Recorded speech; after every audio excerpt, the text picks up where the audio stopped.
بسم اللہ الرحمن الرحیم الحمدللہ رب العالمین والعاقبۃ للمتقین۔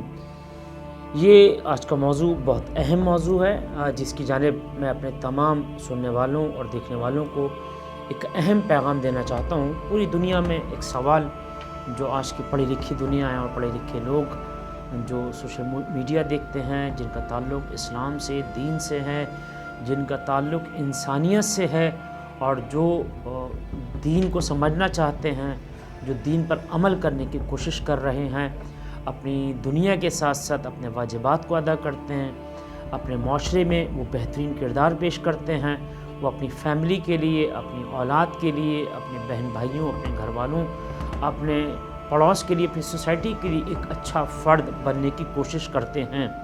ان جیسے لوگوں کے ذہن میں ایک سوال آتا ہے، کیا اسلام نے آرگن ٹرانسپلانٹیشن کو اور آرگن ڈونیشن کو کیا جائز قرار دیا ہے؟ اگر میں اپنی آنکھ اپنے مرنے کے بعد کسی کو ڈونیٹ کرنا چاہوں تو کیا یہ جائز ہے؟ اسی طرح میں اپنا دل، اپنا لیور، اگر میں کسی کو اپنی کڈنی کسی کو دینا چاہوں اپنے مرنے کے بعد تو کیا یہ میرے لیے حلال ہے یا حرام ہے، میرے لیے جائز ہے یا جائز نہیں ہے؟ یہ کچھ اس طرح کے سوال ہیں کہ جو عموماً ذہن بشر کے میں سوال سر اٹھاتے ہیں۔ اسی کا جواب دینے کے لیے میں آپ کی خدمت میں حاضر ہوا ہوں۔ دیکھیں، سب سے پہلے قرآن کریم کا ہم سہارا لیتے ہیں تو قرآن کریم نے اس موضوع پر انسان کو یہ نہیں کہا کہ وہ انسان اپنے آرگن ڈونیٹ نہیں کر سکتا اور اس کے لیے یہ چیز جائز نہیں ہے اور حرام ہے اور وہ اللہ کی بارگاہ میں مجرم ہے کہ کوئی اللہ کی امانت میں خیانت کرے، اس لیے کہ یہ آنکھ اللہ کی ہے۔ اگر میں کون ہوتا ہوں یہ آنکھ کسی کو دینے والا؟ یہ لیور اللہ نے مجھے دیا ہے، اب یہ لیور میں کسی کو اور کیوں دے دوں؟ میں اسی طرح وہ اپنا وہ کڈنی کسی اور کے حوالے نہیں کر سکتا۔ اور قرآن کی ایک آیت ہے جو بعض لوگ استدلال کرتے ہیں کہ جو دنیا میں اندھا ہے وہ روز محشر بھی اندھا اٹھے گا، اور جو دنیا میں بینا ہے اور دیکھنے والا ہے، صاحب بصارت ہے، آنکھ والا ہے، وہ آنکھوں والا اٹھے گا۔ اصل میں مسئلہ یہ ظاہری بصارت کا اور ظاہری وہ بینائی کا مسئلہ نہیں ہے، بلکہ باطنی طور پہ ہے۔ ایک انسان کہ جس کی بیٹی ننگے سر پھر رہی ہے، اس کو نظر نہیں آ رہا، گویا وہ اللہ کی بارگاہ میں گناہگار ہے اور اللہ کی بارگاہ میں نابینا ہے۔ ایک مرد ہے، مثلا مومن ہے، مسلمان ہے، نمازی ہیں، لیکن ان کی اہلیہ کرام جب وہ گھر سے نکلتی ہیں تو بغیر چادر کے اور بغیر دوپٹے کے سبزی بھی لے رہی ہیں اور دودھ بھی لے رہی ہیں اور گوشت بھی خریدنے جا رہی ہیں، مارکیٹ جا رہی ہیں، تو ایسا انسان یا تو غیرت مند نہیں ہے، بہت معذرت کے ساتھ، یا اس کو نظر نہیں آ رہا۔ تو خوب اگرچہ یہ آنکھوں والا ہے، اس کو کسی چشمے اور عینک کی ضرورت نہیں ہے، کسی گلاسز کی ضرورت نہیں ہے، لیکن پھر بھی اگر اس کی زوجہ گھر سے اگر ننگے سر نکل رہی ہے تو اس کا مطلب یہ ہے کہ ان کی آنکھیں نہیں ہیں، اندھے ہیں، اور انشاءاللہ یہ اندھے اٹھیں گے، کیونکہ یہ اپنے آپ کو بہت زیادہ مثلا اگر ماڈریٹ سمجھ رہے ہیں تو پھر ٹھیک ہے، آپ کو یہ وہ ترقی آپ کو مبارک ہو، لیکن پروردگار عالم اس طرف قرآن اشارہ کر رہا ہے۔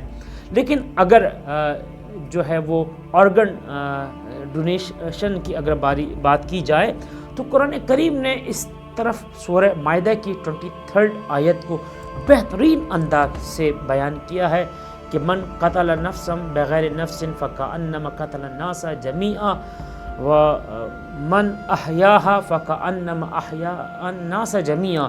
اگر کوئی انسان کسی ایک انسان کو مارتا ہے، قتل کرتا ہے، گویا اس نے پوری انسانیت کا قتل کیا ہے۔ اگر کوئی انسان کسی ایک انسان کی جان بچاتا ہے، گویا اس نے پوری انسانیت کی جان بچائی ہے۔ میں اپنے دوستوں کو، اپنے جوان دوستوں کو، اپنے بچیوں کو تھوڑا سا ایکسپلین کرنا چاہوں گا۔ اگر ایک دوست بائک سے ایکسیڈنٹ کر جائے اور وہ ہاسپٹلائز ہو جائے اور ڈاکٹرز کہیں کہ اگر آپ دوست اس کی جان بچانا چاہتے ہیں تو اس کو اپنا بلڈ ڈونیٹ کریں، جتنا زیادہ سے زیادہ اس کو خون دیا جائے اس کی جان بچ سکتی ہے۔ تو خون کس کی امانت ہے؟ یعنی خون کس کی امانت ہے؟ یہ بلڈ جو میری رگوں میں بہہ رہا ہے کس کی امانت ہے؟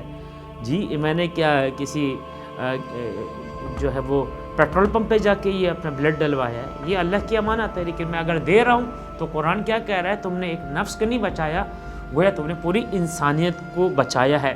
اسی طرح اگر خدا نہ کرے کسی کی بہن کی کڈنی ایک فیل ہو جائے اور ایک بھائی بڑھ کر یہ کہے کہ میں اپنی اس بہن کو اپنی کڈنی دے رہا ہوں، برعکس اگر ایک بھائی کی کڈنی فیل ہو جائے اور ایک بہن اپنے بھائی کی جان بچانے کے لیے اپنی کڈنی دے دے، تو کیا یہ قانوناً جرم ہے؟ اخلاقاً یہ جرم ہے؟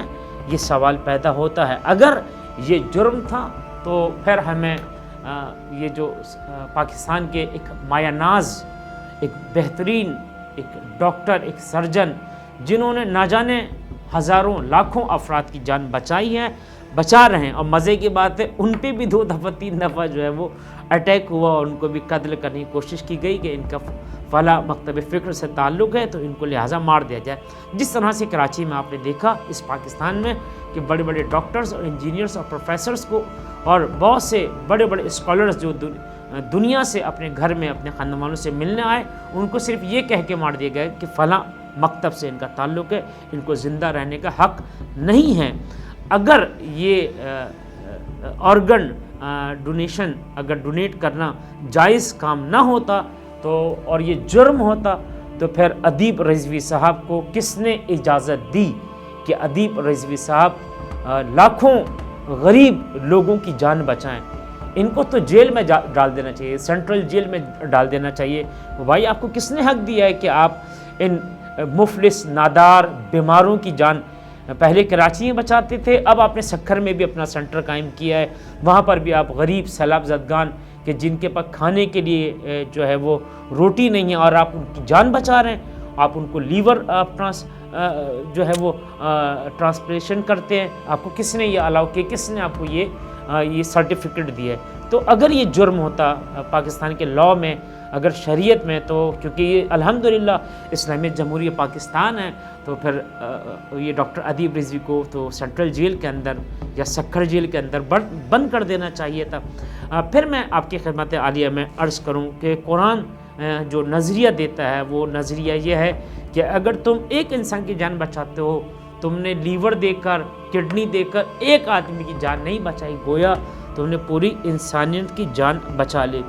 پھر اسی طرح اگر کوئی شہید ہوتا ہے آرمی مین، کوئی سولجر، تو پورے بٹالین اس کے فیملی کو سلوٹ دیتی ہے، اس کے والد، اس کی والدہ کو، کوئی کیپٹن، کوئی جنرل، کوئی میجر اگر شہید ہو جائے تو اس کے نام پہ روڈ بنائے جاتے ہیں، اس کو تمغہ سے نوازا جاتا ہے، اس کے گھر والوں کے اس جذبے کو سہرایا جاتا ہے، اور یہ مائیں بھی کہتی ہیں کہ ہمیں کوئی پرواہ نہیں ہے کہ ہمارے ایک نہیں 4 5 بیٹے اس وطن پر شہید ہو جائیں۔ تو اس فوجی سے، اس سولجر سے پوچھا جائے، بھائی آپ کو کیا ہو گیا ہے؟ آپ کیوں اپنا سر کٹوا رہے ہیں؟ کیوں آپ سینے پہ گولی کھا رہے ہیں؟ آپ کوئی سر پھرے ہیں؟ وہ یہ کہتا ہوا نظر آئے گا کہ اس مادر ملت پر، اس ملک پر جان دینا میں عین عبادت سمجھتا ہوں۔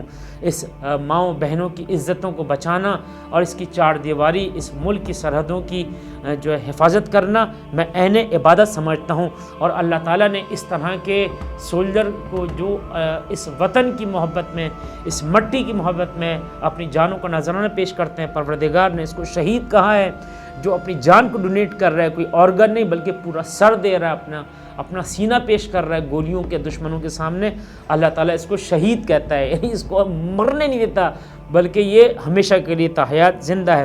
پھر آپ اگر اسلامک ہسٹری کو اٹھا کر دیکھیں تو سب سے بڑی قربانی جو عجیب انداز ہے، کیا کوئی باپ اپنے بیٹوں کو مرنے کے لیے بستر مرگ پر سلائے گا اپنے جوان بچے کو، جس نے ابھی جوانی کو نہیں دیکھا؟ لیکن شاب ابی طالب میں دیکھیں، 1 دن نہیں، 1 رات نہیں، 10 دن نہیں، 1 مہینہ نہیں، 3 سال تک جناب حضرت ابو طالب نبی کے بستر پر اپنے بیٹے علی کو سلا کر یہ آواز دے رہے تھے کہ میرا بیٹا اگر جائے تو چلا جائے، پرواہ نہیں، لیکن محمد مصطفیٰ کا ایک بال ٹوٹے یہ ابو طالب کی غیرت کو، ابو طالب کے ایمان کو گوارا نہیں ہے۔